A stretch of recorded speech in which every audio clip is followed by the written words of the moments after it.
mga isunan, tunay concern ang Eskwelahan Espiritu Santo nga masultihan ka, mamaymayan ka, at least nga dili ka, no?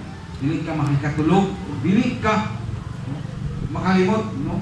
Yes, pag-ilas ng buhay ng Diyos nga naipulong sa inyo nga magpadasig kanimo, palikon kanimo, makatabang kanimo para sa kasiguruhan sa imuhang kinabuhi. No? Kapag kaugalingon mga igsunan, lalo yung panahon nga kayon ka sa gulingon nga na-sure lagi ko, no?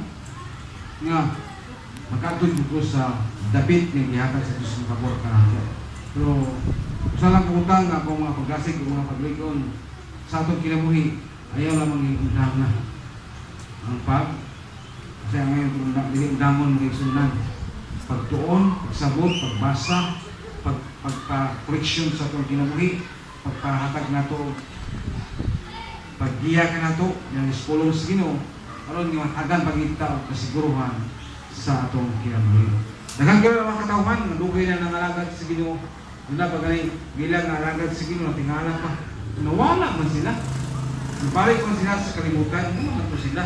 Kung kaya doon ay mga putang, wala pa nila dahil makapti sa ilang pag-alagad na sa buhay ng Diyos. Kung kita karoon mga isunan, kasi doon may panahon dahil nga maabot ang panahon nga mahimog kang maluya, mahimog kang mawala sa pag-alagad sa Ginoo. Kaya doon ay pa rin mga punto na wala pa rin mo makutlo, o wala pa rin mo sabti, wala pa rin mo makinabuhi para sa kahimayaan sa inyo, para sa inyong kaligasuhan sa inyong kinabuhi. Nagkaroon panahon na, so sa kasimana, o sa mangita, ang kalit ng sa balay kumanan. So ako nga pagdasig ngayon, kinato, no? Namuras itong palimanay, namay ng mensahe na o naman din kayo wala kasulatan. Pwede ka mukam niya na, ubasa, kuman niya na, mag-ampok ka, para na malang Espiritu Santo tabang ito yung paglikon sa inyong kinabuhi o paghatag niyo mo o kasiguruhan. Yan ang ganun. Nang isa ko sa mga naghahatag na ito o mga pagdasig, paglikon na ito, para sa dugang na ito nga kasiguruhan sa atong kinabuhi. Nasto kao sa atong kugulingon karon mga igsunan.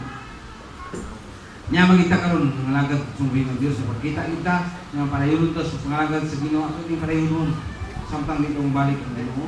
Hangtod na unang panahon no kaon sa Dios sa atong kinabuhi. Kabaton kita kasiguruhan sa ato ang kaugalingon nga tubangan sa Ginoo. Pasalamatan niya na panahon na. Kung kay ikaw panahon na napanganta buhi pa ta no og napatay kayunan sa pagpanayon sa pangalagad sa atong Diyos. Nagkaroon mo oras sa mga igsunan, no? Bili na tutugutan nga mahal na si Sas, masuko na ito kung kaya na simahan ang tanti ng kita nagpanayon. Wala na ito, wala na mahadok sa daotan, kundi ang Diyos mo ito kalukan na gusto na ito na makabatuntag kasiguruhan sa itong kinamikong mawala kung daan ang daotan. Kung balay ko ng Diyos, madala kita sa iyang pagbalik. Kung nga padayon ta,